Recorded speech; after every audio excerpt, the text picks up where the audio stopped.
Clicking the feature function key and entering a feature number brings up this menu. For a feature, recall that our first feature was body style. We've given it a feature number. Feature type is required. The maximum number of the options that a user may choose under this feature is 1, and the percent of time this feature is used is 100. Recall that I mentioned that base models can be used as a master scheduling tool, and as the percentage here in the feature, and again later in the option that we'll see momentarily, that is used to derive the requirement quantities that is used by MRP.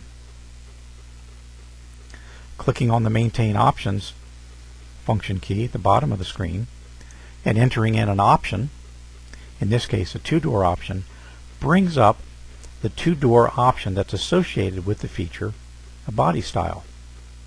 Here the option has a part number that would include be the bill of materials for the parts that would be driven or unique or required by the two-door option selection. So theoretically, in our car example, the sheet metal, the doors, and the roof and the trunk might be different for a two-door than for a four-door or for a wagon. There's also both a short and a long description for the option choice. We'll see where that's used, and a minimum and maximum quantity for the option. In this case, you're only allowed to choose one two-door option, but you may have options where the minimum and maximum quantity may be something different. If you are driving or configuring a cable length, for example, you might indicate a minimum of 5 feet, maximum of 10 feet, and configure a cable or some item of measurement in that manner. The percentage of time that the option is used is presented here, as is the MRP quantity. Once the product expert has entered all of the features and the options and has entered all the rules, the base model is then ready to be used. So let's switch over to a real live growth power session. Here we're in Enter and Maintain Sales Orders. When we click on line items and N for the next line item number, we're prompted for a part number. Taking a look at the bottom of the screen, we'll see that the F4 function key is labeled Config a Part, Configure a Part.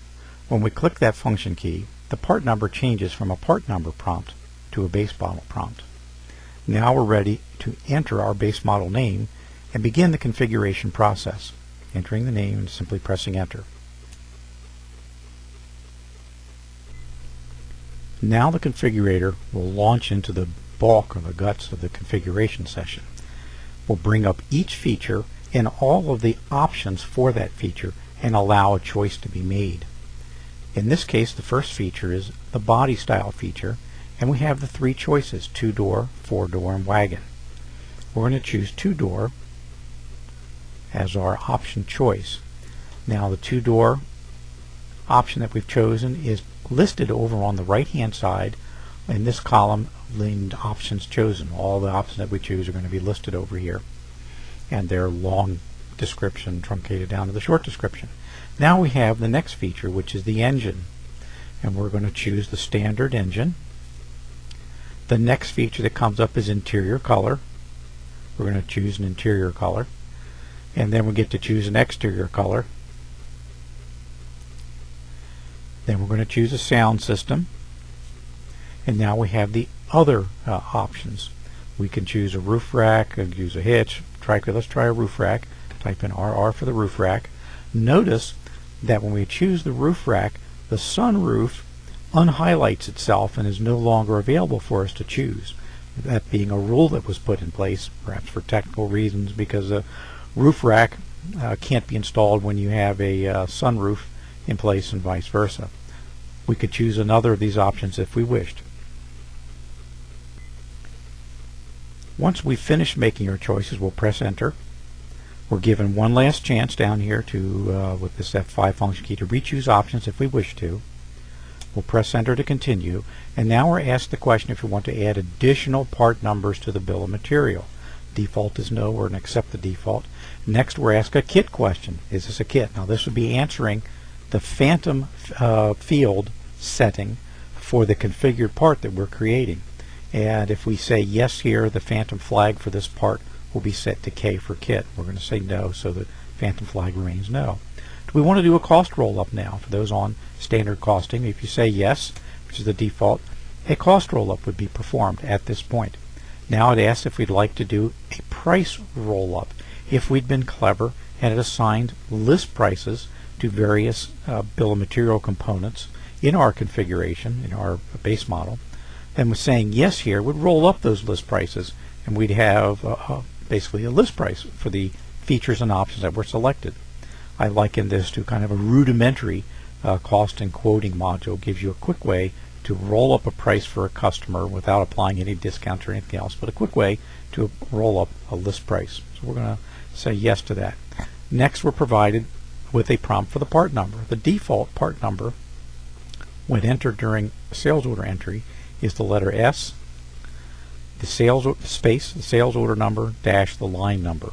We can accept that default, which we're going to do, or you could type in your own part number if you wished. Next, you're presented with a part description.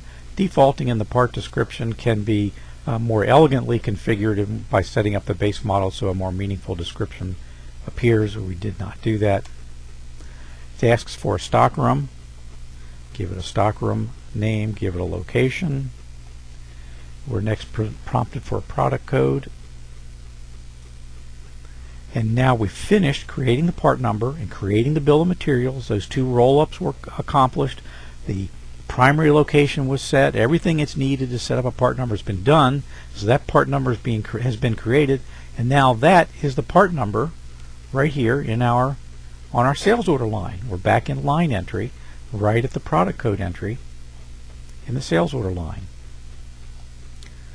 We're prompted for the unit of measure, basic things from the order entry standpoint. Brought up the primary stockroom location as a default, brought up a unit price. If we'd done the price roll-up stuff with the bill of materials, we would have a list price or unit price that would roll up in here. Discount, again, standard stuff for sales order entry for those of you who are familiar with it. And once we're finished with that, that line has been entered.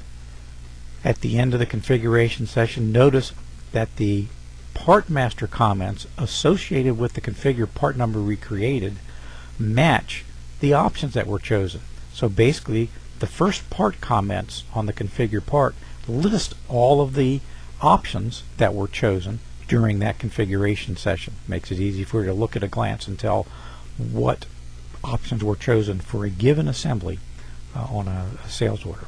And we're done with that particular line entry.